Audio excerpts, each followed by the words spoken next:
السلام علیکم ورحمۃ اللہ وبرکاتہ۔ الحمد للہ رب العالمین، والصلاة والسلام علی سید الانبیاء والمرسلین وعلی آلہ الطیبین الطاہرین وصحبہ الاکرمین اجمعین ومن تبعہم بإحسان الی یوم الدین، اما بعد فاعوذ باللہ من الشیطان الرجیم، بسم اللہ الرحمن الرحیم۔ ان الذین آمنوا وعملوا الصالحات سیجعل لهم الرحمن ودا،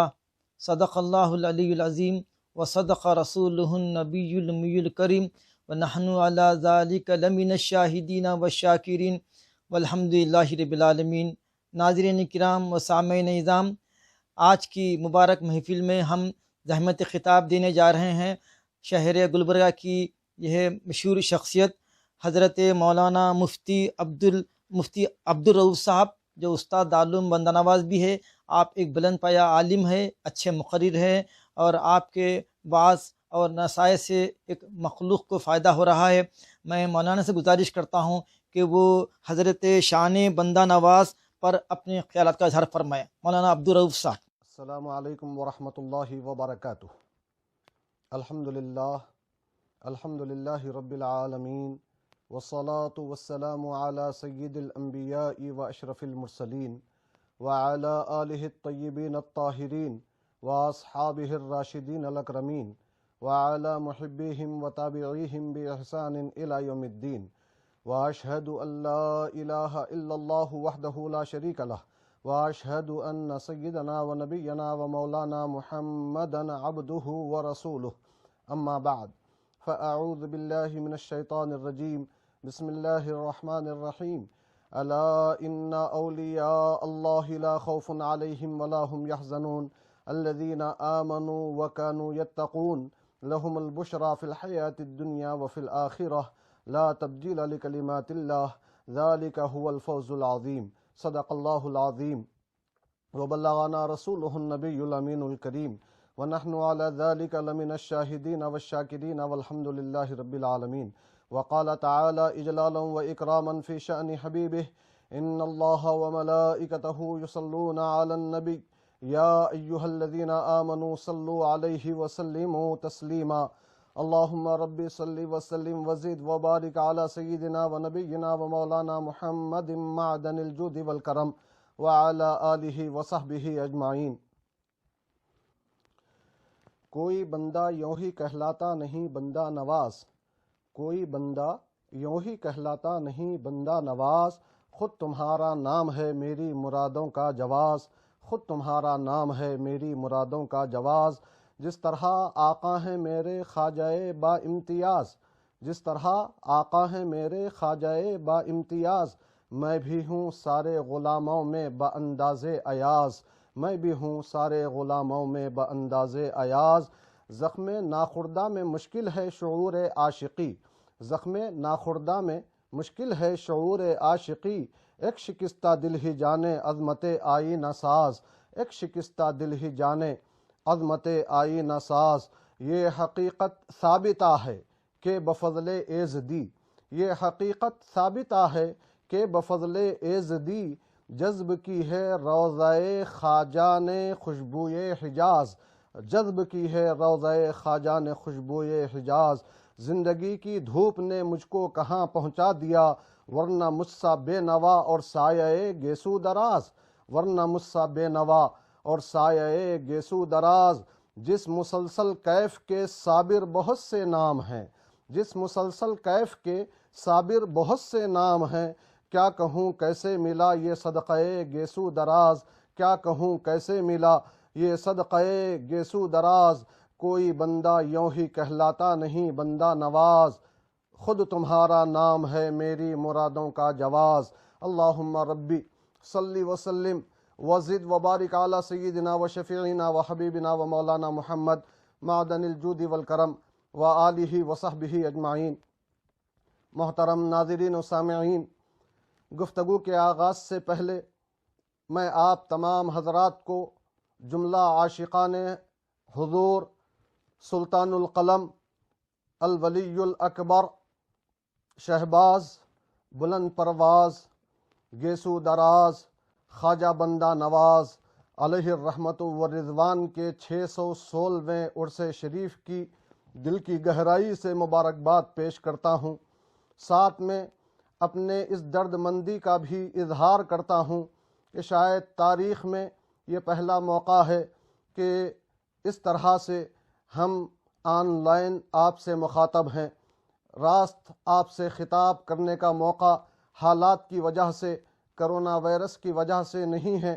ہاں، یہ صحیح ہے کہ رب تبارک و تعالیٰ ہی اپنی حکمتوں اور مصلحتوں کو بہتر جانتا ہے، اور رب تبارک و تعالیٰ کے سامنے تمام قوتیں ہیچ ہیں۔ مولائے کائنات سیدنا علی کرم اللہ وجہہ الکریم ارشاد فرماتے ہیں، عرفت ربی بفسق العزائم، کہ میں نے اپنے رب کو میرے ارادوں کے ٹوٹنے سے پہچانا۔ ہم بہت کچھ چاہتے ہیں، بہت کچھ سوچتے ہیں، ہماری تمنائیں، ہماری آرزوئیں بہت ساری ہوتی ہیں، مگر یہ ہے کہ رب تبارک و تعالیٰ کے مشیت کے سامنے ہمیں سرنگوں ہونا پڑتا ہے۔ مگر ایسے مشکل حالات میں بھی ہمیں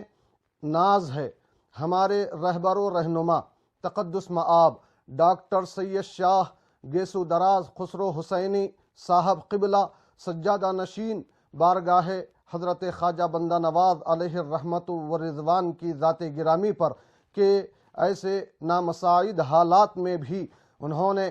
پہلے تو لوگوں کو،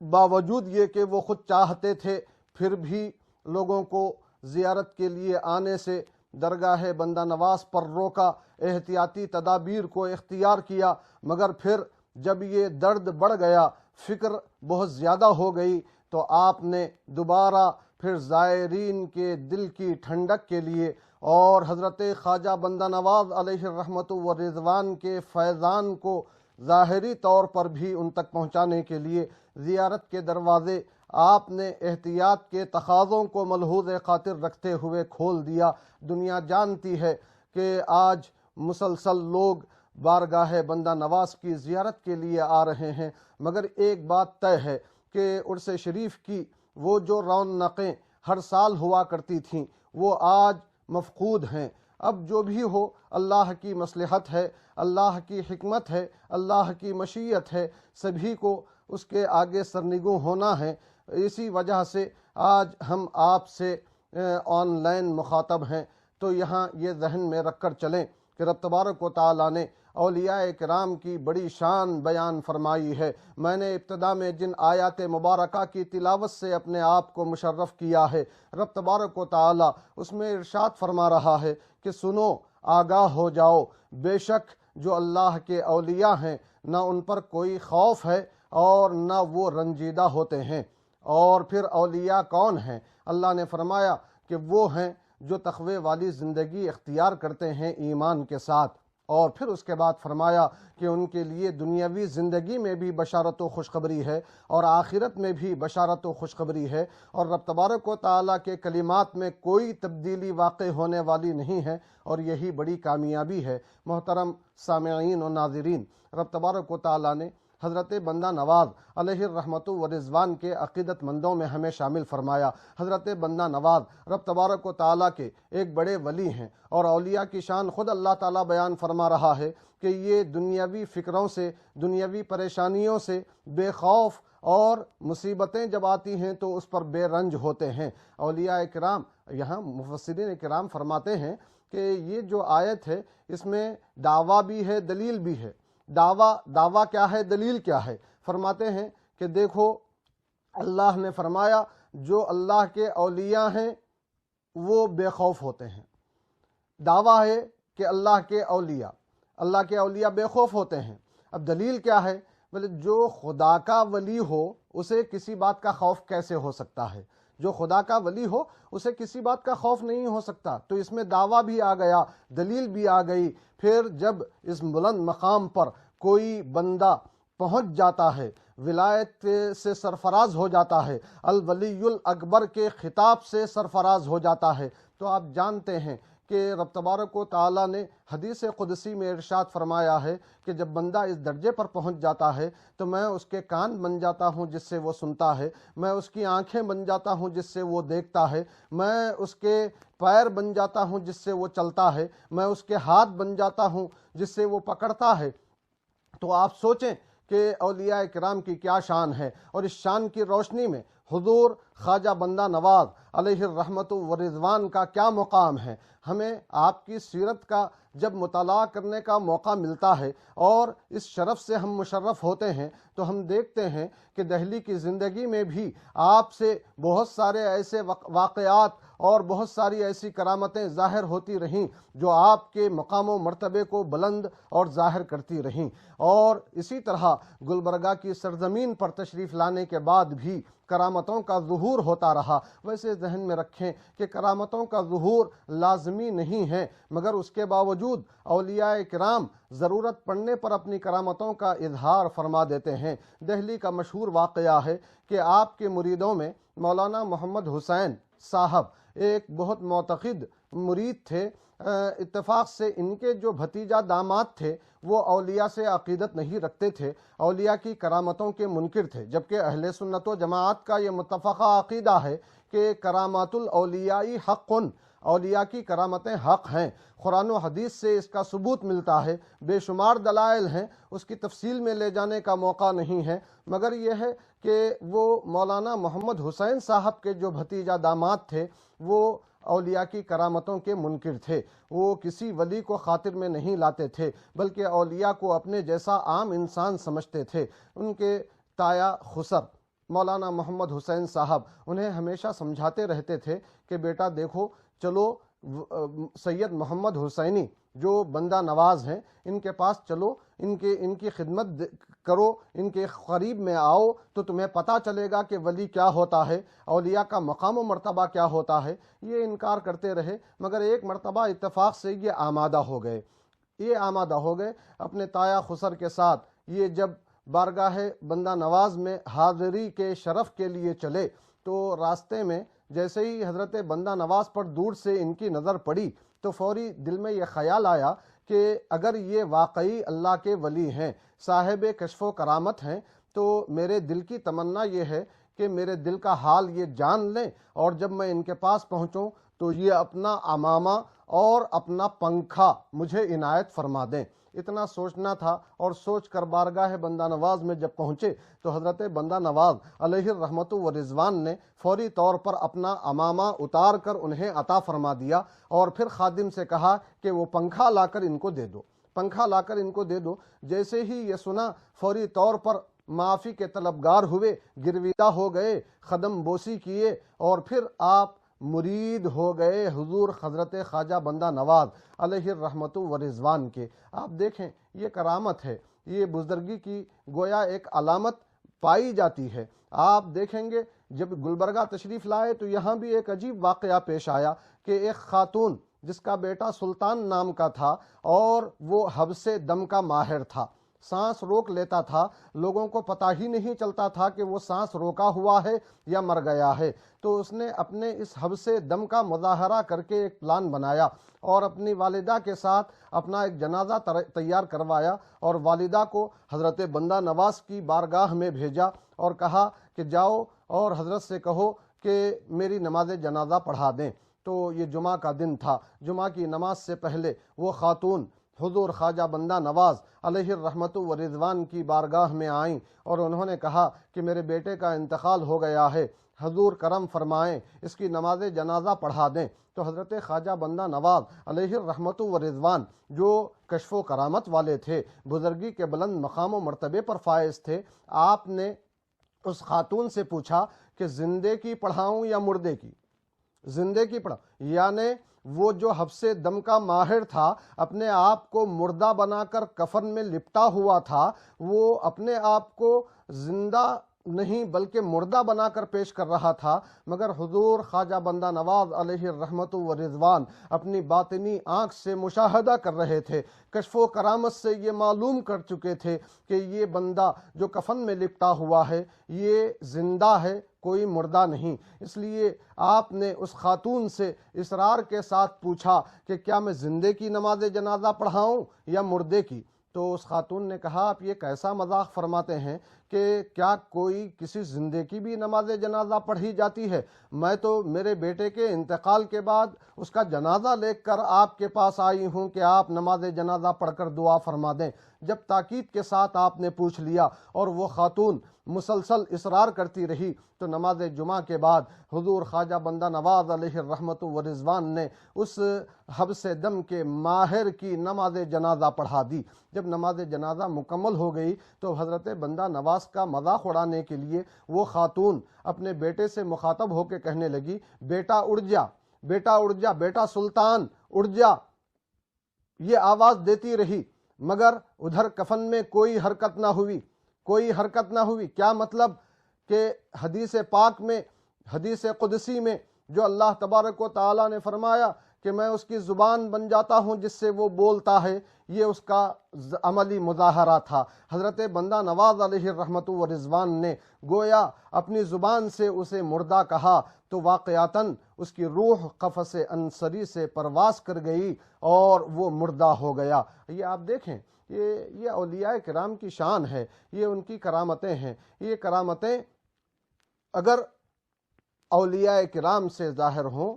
تو کرامت کہلاتی ہے۔ سبھی جانتے ہیں، تفصیل میں لے جانے کا موقع نہیں ہے، انبیاء کرام سے معجزات کا ظہور ہوتا ہے، اولیاء کرام سے کرامتوں کا ظہور ہوتا ہے، اور اولیاء کرام اور انبیاء کرام سے ہٹ کر جو دوسرے لوگ ہوتے ہیں وہ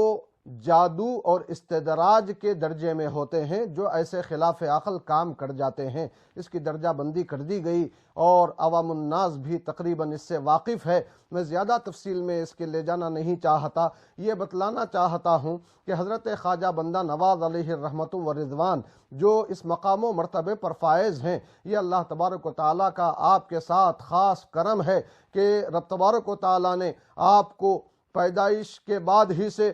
خصوصی توفیق سے سرفراز فرمایا۔ مسلسل آپ قرآن پاک کے حفظ کے بعد، علوم ظاہری کے فراغت کے بعد علوم باطنی سے سرفراز ہوتے رہے،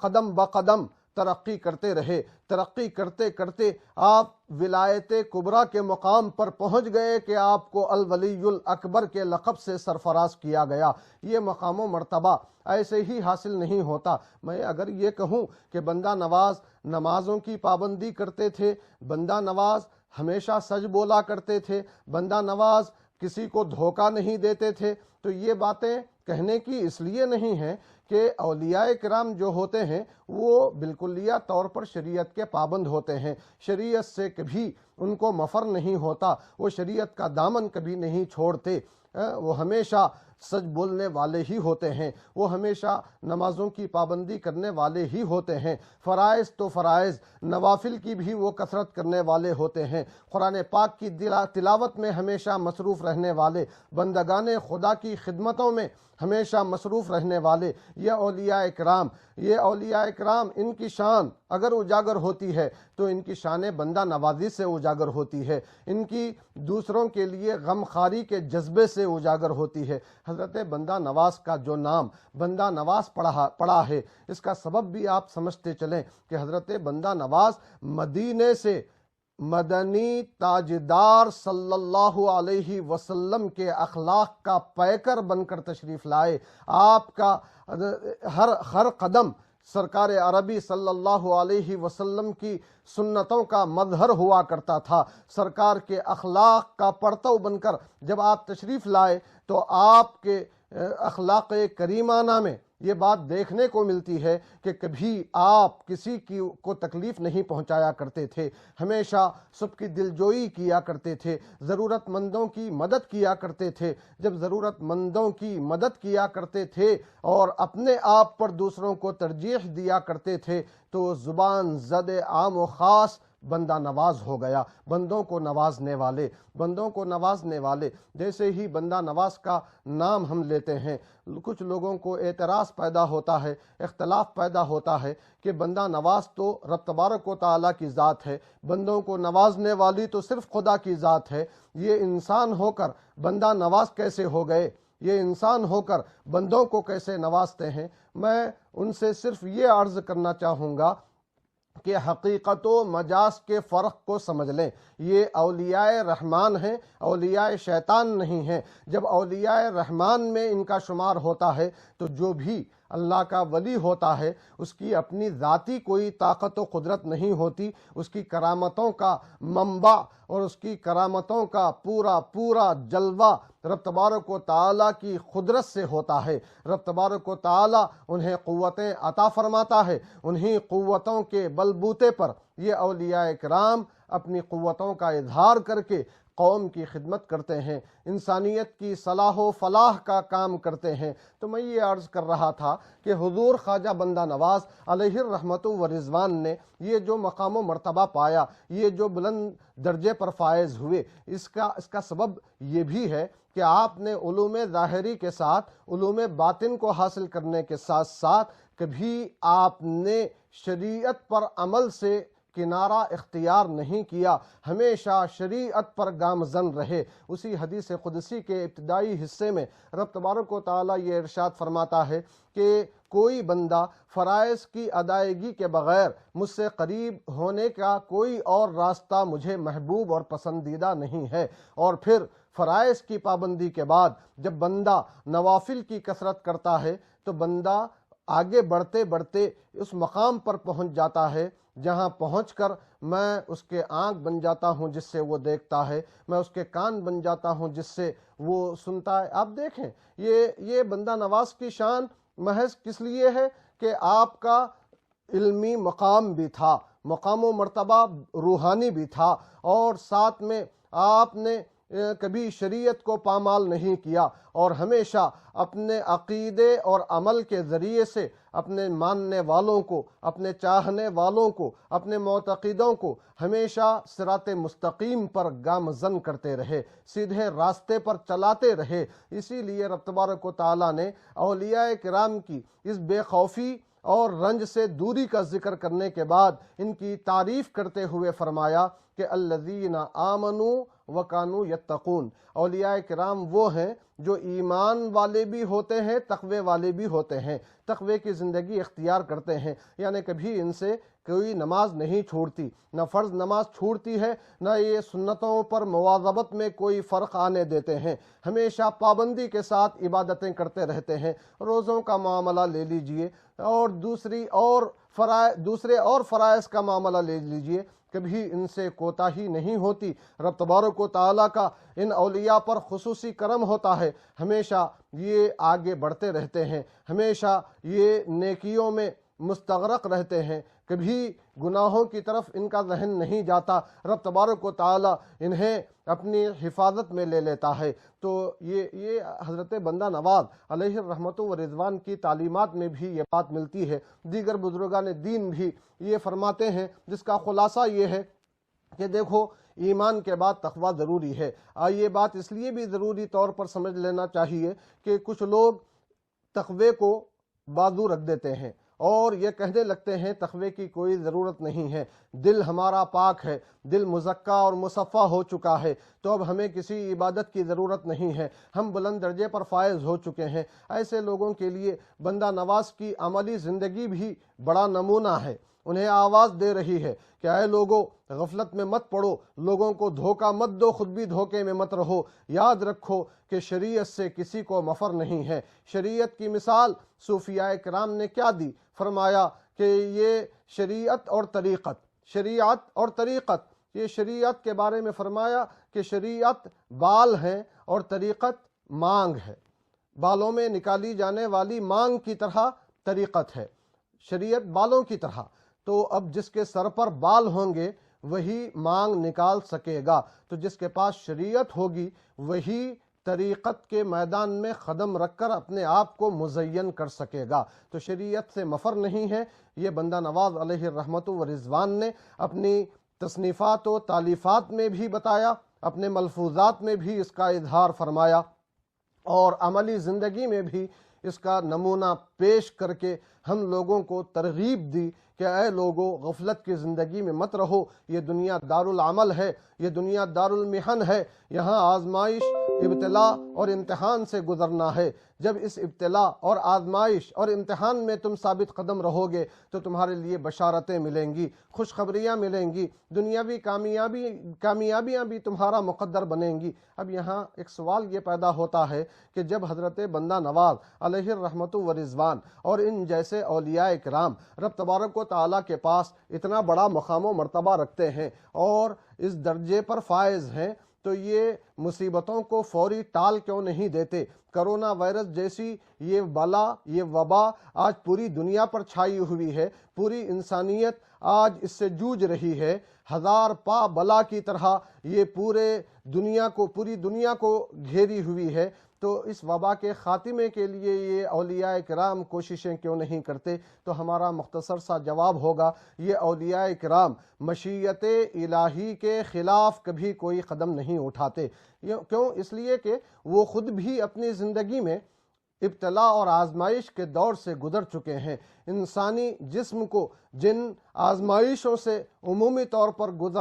گزارا جاتا ہے، انہی آزمائشوں سے یہ مسلسل گزرتے رہے، اور یہ چاہتے ہیں کہ یہ ہمارے اپنے عقیدت مند، ہمارے اپنے چاہنے والے، یہ بھی ان آزمائشوں میں ثابت قدم رہ کر اپنے آپ کو بلند درجے پر پہنچانے کی کوشش کریں، پھر اس کے باوجود بھی آپ دیکھیں گے کہ یہ جو بلا یا وبا شدت سے پھیلی ہوئی ہے، اس کی شدت پھر بھی آپ ہندوستانی سطح پر بہت کم پائیں گے۔ ہندوستانی آبادی کے پیش نظر یہاں متاثرین کی جو تعداد ہے وہ تقریباً آٹے میں نمک کے برابر ہے، ورنہ آپ دنیا کے دوسرے اور ملکوں میں دیکھیں جہاں آبادیاں مختصر ہیں مگر وہاں تعداد بیماروں کی، متاثروں کی دن بدن بڑھتی جا رہی ہے۔ ہم یہ سمجھتے ہیں کہ یہ اولیاء کرام کی دعاؤں کا فیضان ہے کہ رب تبارک و تعالیٰ کرم فرما رہا ہے اور اس بلا کو احتیاطی تدابیر اختیار کرنے کے سبب حتی الامکان پھیلنے سے روک رہا ہے۔ اگر ہم ان کے سچے چاہنے والے ہیں تو ان کی چاہت میں ثابت قدم رہتے ہوئے آگے بڑھیں، اور ان کے نقش قدم پر جب چلیں گے تو رب تبارک و تعالیٰ نے ان اولیاء کی شان میں یہ بشارت و خوشخبری سنائی ہے کہ لہم البشریٰ فی الحیات الدنیا وفی الآخرہ۔ یہی بشارت و خوشخبری ہمارے لیے بھی ہو سکتی ہے۔ کیا ہے اس کا معنی؟ اللہ نے فرمایا کہ جو ولی بن جاتا ہے اس کے لیے دنیاوی زندگی میں بھی بشارت ہے اور آخرت میں بھی اس کے لیے بشارت ہے۔ دنیاوی بشارت کیا ہے؟ زیادہ تفصیل میں لے جائے بغیر یہ عرض کرنا چاہوں گا، دنیاوی بشارت و خوشخبری یہ ہے کہ انہیں ہر دنیاوی خوف سے آزاد کر دیا گیا اور وہ ہر رنج سے آزاد کر دیے گئے۔ یہ خود دنیاوی خوشخبری ہے۔ مگر یہاں ذہن میں رکھیں، کچھ لوگ جو شریعت سے مفر کی راہیں تلاش کرتے ہیں وہ اس کا مفہوم یہ ثابت کرنے کی کوشش کرتے ہیں کہ دنیاوی بشارت میں جو اللہ نے فرمایا کہ لا خوف علیہم ولا ہم یحزنون، ان پر نہ کوئی خوف ہوتا ہے اور نہ یہ رنجیدہ ہوتے ہیں، تو اس سے کچھ لوگ یہ مطلب نکالنے کی کوشش کرتے ہیں کہ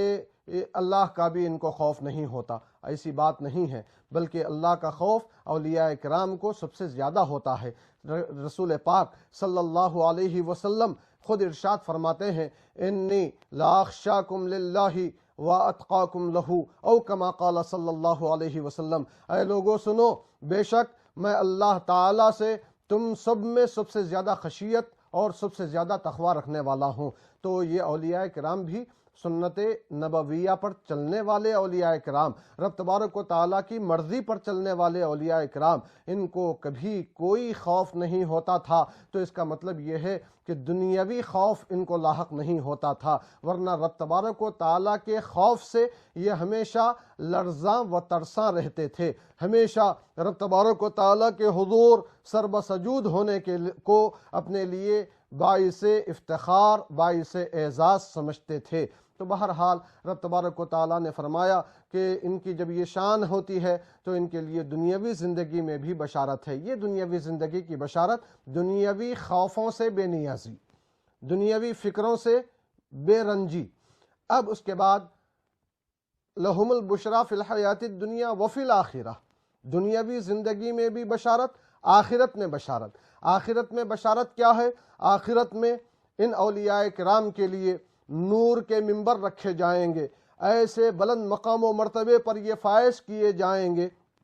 کہ دوسرے بڑے بڑے مقام و مرتبے کے نفوس قدسیہ بھی ان کے مقام و مرتبے پر رشک کریں گے۔ احادیث مبارکہ پیش کر کے تفصیل میں لے جانے کا موقع نہیں ہے، میں اشارتاً بات عرض کر رہا ہوں، عقل مندرہ اشارہ کافی است۔ یہ بڑا مقام ان اولیاء کرام کو میدان محشر میں عطا کیا جائے گا، یہ ان کا اپنا حقیقی فائدہ ہوگا جس سے ان کے لیے بشارت ہو گئی۔ اب ان کے چاہنے والوں کے لیے اس میں کیا بشارت ہے؟ تو مفسرین کرام فرماتے ہیں، علماء کرام یہ جواب دیتے نظر آتے ہیں کہ دیکھو یہ اولیاء کرام جب بلند مقام پر فائز ہو جائیں گے اور انہیں جنت میں جانے کا رب تبارک و تعالی حکم فرمائے گا، تو یہ جب تک اپنے چاہنے والوں کو، اپنے ماننے والوں کو، اپنے سے عقیدت رکھنے والوں کو معاف نہیں کروائیں گے، ان کی شفاعت نہیں کروائیں گے، ان کو اپنے ساتھ جنت میں نہیں لے جائیں گے، تب تک یہ آگے نہیں بڑھیں گے، جنت میں خود داخل نہیں ہوں گے۔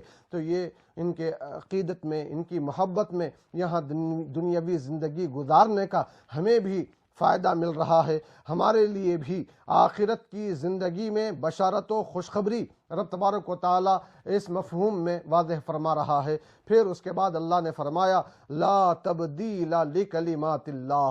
اللہ کے کلمات کو کوئی تبدیلی واقع ہونے والی نہیں ہے۔ اللہ نے جو فیصلہ فرما دیا، اب اس میں کوئی رد و بدل نہیں ہوگا۔